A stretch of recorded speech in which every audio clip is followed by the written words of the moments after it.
What is up, Rap Potential YouTube? This video is going to hopefully set a new personal best for me and removing this rotary engine. We get 2 tries in this video. So this is my 1974 Mazda REPU rotary engine pickup truck. It has currently a streetport 13B in it. That if you have been a follower of the channel for a while, you saw that we put this in. We road tripped this truck up to St. Louis to break this engine in, and this was just a street-ported engine that we built because we had the parts. I needed to teach Calvin how to build a rotary engine, so we built this one. Knowing it was going to go in this truck, I had to take my T2 motor out, which is going in another truck. But we like to play musical engines, so outside the shop, which you'll see in a little bit, is another rotary truck that has a half Bridgeport 13B 4-port, and the guy that owns it, Charles, doesn't really like the Bridgeport. It's a little too hard to drive. It's a little too bucky, a little too whatever. It's a Bridgeport, guys. It is what it is, okay? This engine, streetport, dead nut smooth, runs great. Well, I like the braps and the horsepower, okay? And I'm young, so I can drive around it. It's just my thing. And we're trading engines. So I'm gonna try to break my personal best record of removing a rotary engine. In this truck, my record's 43 minutes. In an RX-7, my record is 26 minutes, and that is solo, one dude, okay? I'll prove to you right now that the truck does start. I haven't taken anything off of it. It's exactly how it was when I drove it in here, okay? I'll just let it hit for you once to prove to you that it runs. Okay, maybe it takes a second.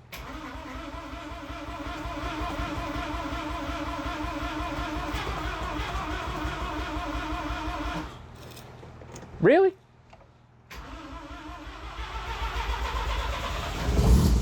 Boom. It runs, okay? Haven't drained the oil, haven't drained the coolant, haven't done anything. It's a running truck. And here comes the part. I'm gonna show you guys the time, and I'm gonna start taking this thing apart. So I don't really wanna like run a timer because you don't wanna sit here for 26 minutes and watch me do it. So I have no tools out besides the hoist is set up. I gotta pull this wheel off, drain the oil, do the whole deal. It is currently 5:11 on the clock. So I'm gonna start taking this thing apart. We're gonna see how fast we can go. So let's get to it.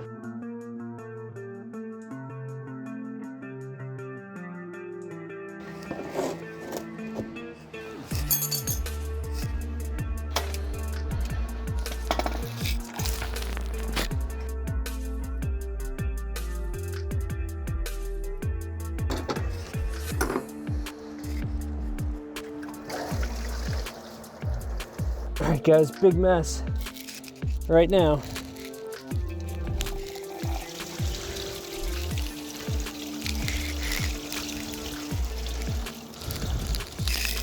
I probably got like maybe 40% of that in my bucket.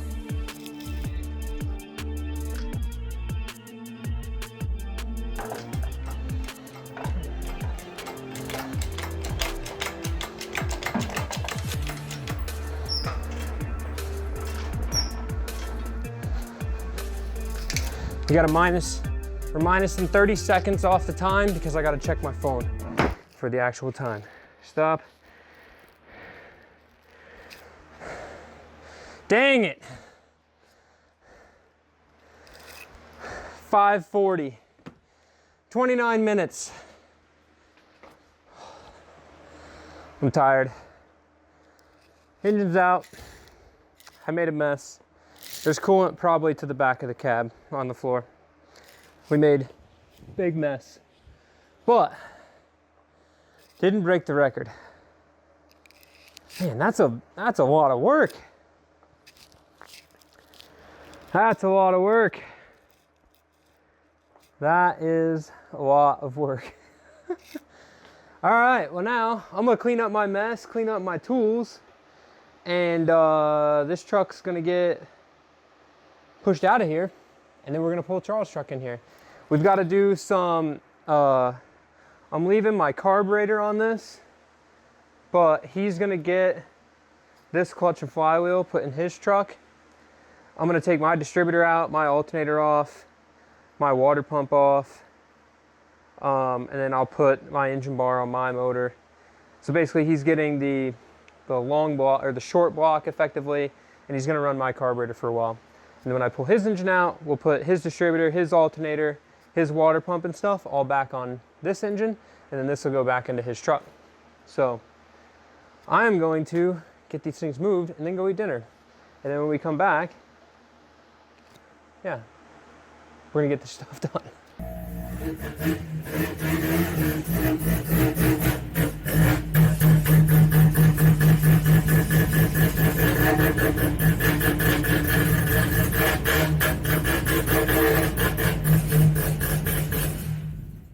Take number 2 for speed engine removal from rotary trucks. As you just saw, didn't break the record. 29 minutes, we were off by 3.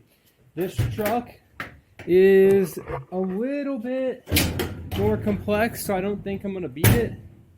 For the sake of, this truck has air conditioning, and my truck doesn't have air conditioning, so that's kind of a huge, you know, it's going to take me like 2 minutes to get that off, so I don't think we're going to be able to beat the record. However, this thing is pretty sick.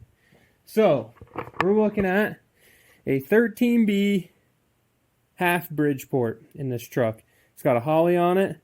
It's got this fancy vacuum reservoir thing, so his power brakes work, which we don't need power brakes in my truck, so it's fine. And this truck is Charles, his other one. So Charles has a blue one, and then he has this red one. Had the blue one for longer than the red one, but the red one was the one that he used the most. So it's kind of, you know, showing its age a little bit. It needs a little love. But we built this half bridge out of some 12A irons that I had. That actually is the engine that I blew up at Deals Gap in my silver car. And we did drive that engine, the irons that are in this engine. I drove it, or Calvin drove it, all the way back from North Carolina, running on one rotor, and we never turned it off the whole way. We set the idle at 2,500 and just let it, we just drove it. So anyways, that's this engine with some 13B iron, or 13B housings, and I think it has Series 5 NA rotors. It's kind of a hopped up engine, but Charles put it in here, and I haven't taken you guys for a ride in this truck, but you'll get to experience this engine in my truck. These old trucks aren't generally as tight. They have a 2-piece drive shaft. They're 10 years older than your RX-7. So when they kind of buck and kick, you know, it's a little more like noisy in the truck. And Charles wants to take this one out. So we're going to put the street port from my truck into this truck. Just playing musical engines, like I explained. And then this truck will be good, smooth cruiser.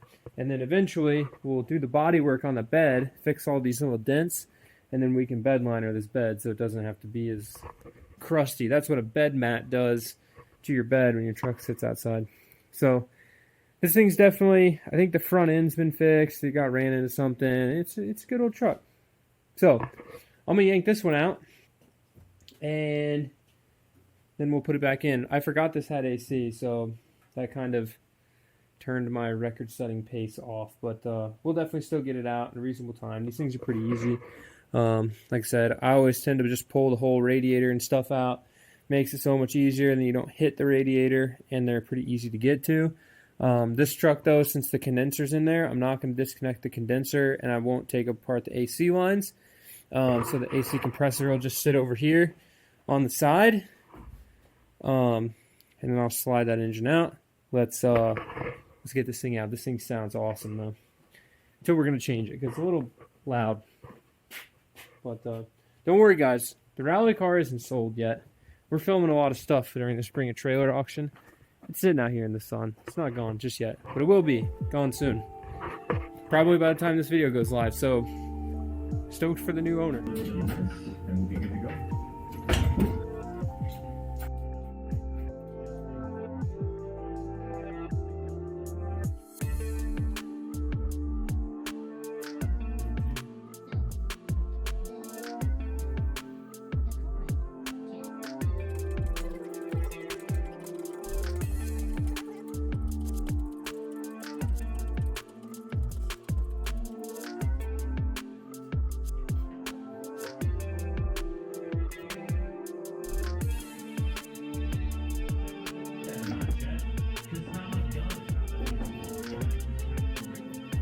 I'm just saying, guys, I didn't edit that slower. That went on the first try, and I'm pumped. Guess I've done this once or twice. But normally I'd have to, like, get in the engine bay and, like, mega thrust the engine in. But it's there. So I've dressed this one up, as you saw. I've got to go ahead and get, obviously, the rest of the bell housing bolts in, get the front motor plate thing on, put the AC bracket back on. Charles has his like wire harness tucked, so you have to put the wire harness on before you put the AC bracket on. It runs up behind it. So, yep, we'll be done with this one here shortly. Plenty of time to grab some dinner and get this truck out of the garage. Alright guys,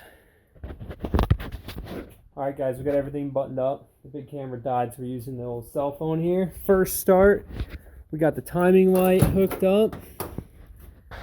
I know this engine runs, so it should just start. Hopefully it doesn't have any leaks, but we'll see.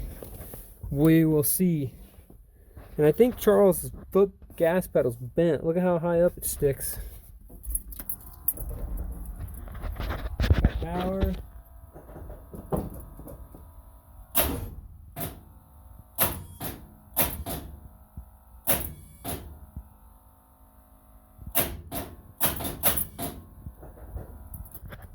That's interesting.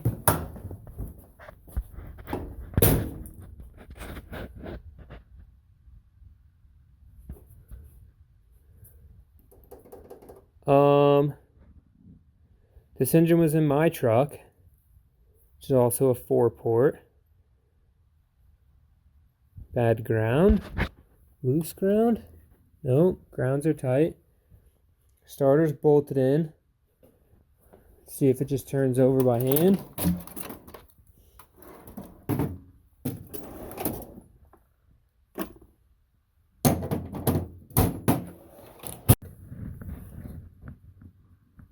Oh, hey.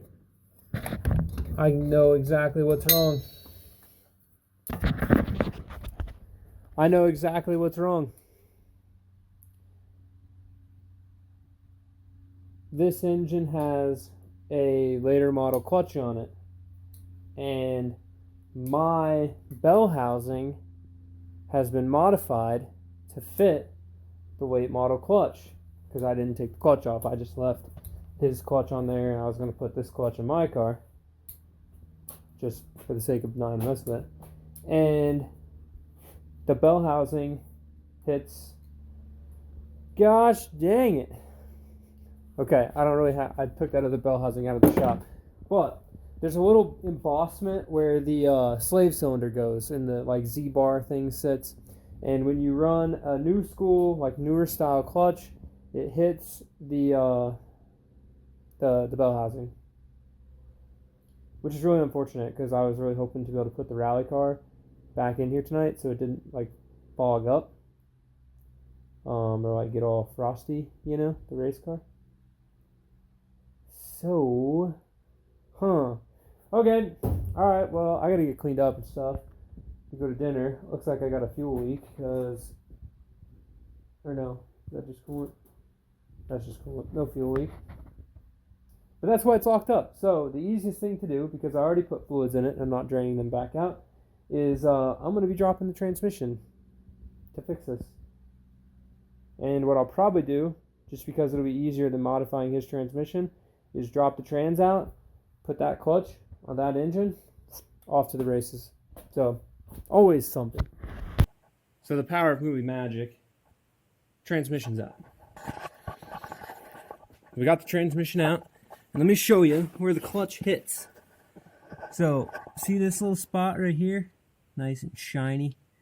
That's where the new style clutch is going to hit your early 13B style bell housing. So if you have like a RX5 with a 5-speed or RX2 with a 4-speed or whatever, right? And you go to stick a Series 4 13B in it and you use a 13B, the Series 4 13B from an FC, the clutch and flywheel, it's going to hit right here on this little embossment. And that's basically where the bell housing juts down to support the clutch pivot arm, okay? So I already have the clutch out, and I'll show you, we'll compare. this clutch to this one. So you can see on the left that the pressure plate sticks out for these fingers. See that? It sticks out for these little balance finger deals. And on this one, you can see that that little balance finger deal right here is actually just exposed. It doesn't have a cover on it. So that extra space is what is allowing this pressure plate to work.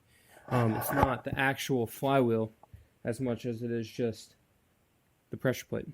So I've got to get this all put back together, and easy peasy. Took me about 35 minutes to pull that trans out, not really working too fast. I didn't even use a jack, you just lift them out. Everything went crazy. The workers are obviously not going to take care of. Oh, by the way, what does it cost to load up ships and have them send stuff over here? It's like, over time, you would get that to a point where you'd be able to win this thing. You'd be able to, you could make it. All right, dudes. We are ready to try to start this take 2, and I didn't put the shifter in. We don't need the shifter to see if it starts. See if it'll crank. I know it'll crank.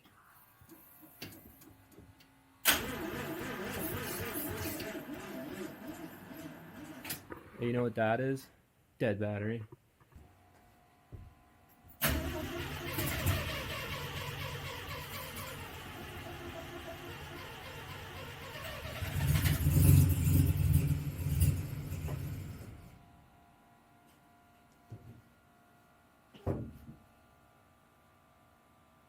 Bit more timing in it. See if she starts now. I bet it fires up.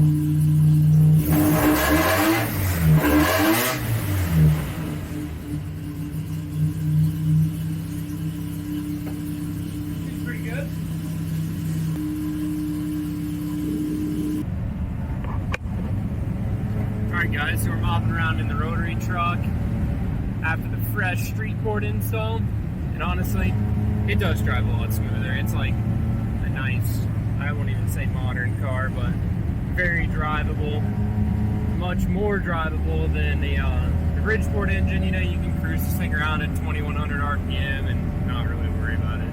So, still, it's very loud. So we will be putting an exhaust on this truck probably next week or at some point. This is basically a similar setup to what's on the rally car, but plus another muffler. So it'll be a little bit quieter, but a little bit deeper, and it won't have this gnarly like rasp noise that that this one does, which I'm not too keen on. And yeah, I'm excited. So we'll do a little pull up here. We get to the intersection, turn on the highway. Don't worry, there's no chance that this thing would ever speed. It's still a stock-ish 13B with a carburetor. It's slow-ish. It's fun though. It's fun.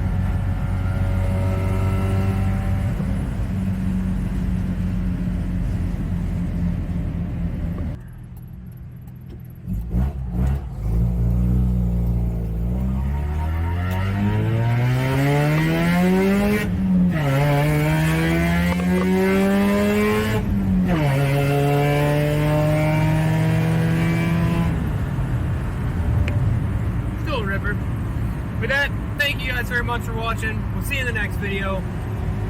Keep it rad. This thing is still an old truck. Look at all that steering play. You just kind of get used to the sway, keeping it straight.